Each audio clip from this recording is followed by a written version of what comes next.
I have a hunch, actually, more than a hunch, maybe a growing conviction in me that actually what happens in one's studio and what happens in one's walk with God, that there may be some very profound overlaps there, like a Venn diagram that comes together, because we artists, when we're in the studio, we talk about our studio practices.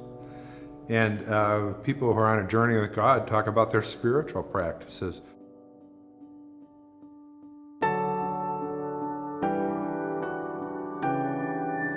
There's all kinds of things that happen there.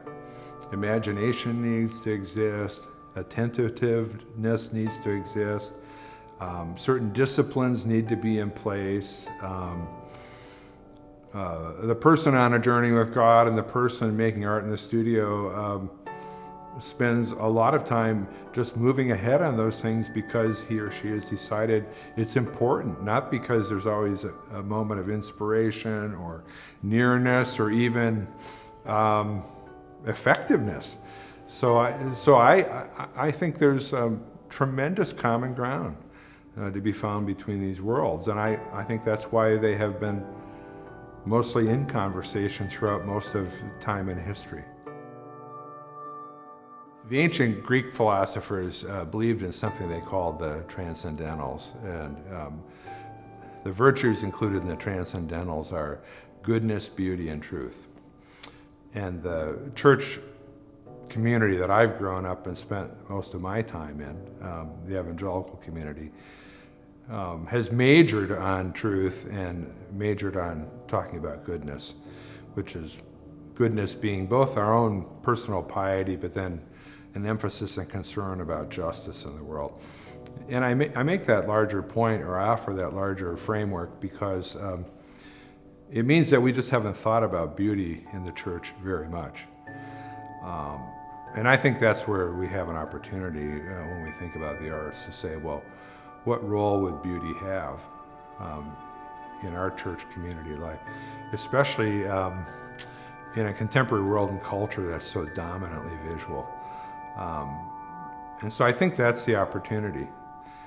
But of course, with that opportunity comes the challenge, because we aren't used to talking about beauty and we don't know what value to put on beauty, actually. It resists quantification. It's hard to put into a long-range plan.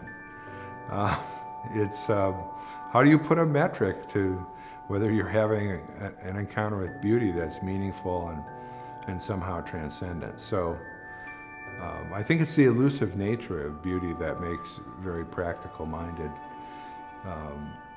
evangelicals fear that there's not even a way to talk about it. And so I guess what I'd like to suggest, and where I think the faithful artist wants to start, is with the recognition that he or she lives in a world that God's made, and that God manages, and that ultimately God's purposes for that world are going to be fulfilled. So it's bringing that whole world and life view in then to the practice of making, and what happens in the studio, and how we imagine the things that we do, and even how we evaluate them along the way. Now, I think there's an opportunity there then for some Christians who are in the visual arts, not all, but for some, to say, how can I bring this Christian world and life view into my work, or how is my work informed by all these things? But then, are there particular uses for some of the things that I'm thinking about, particular uses for those things in the Christian community?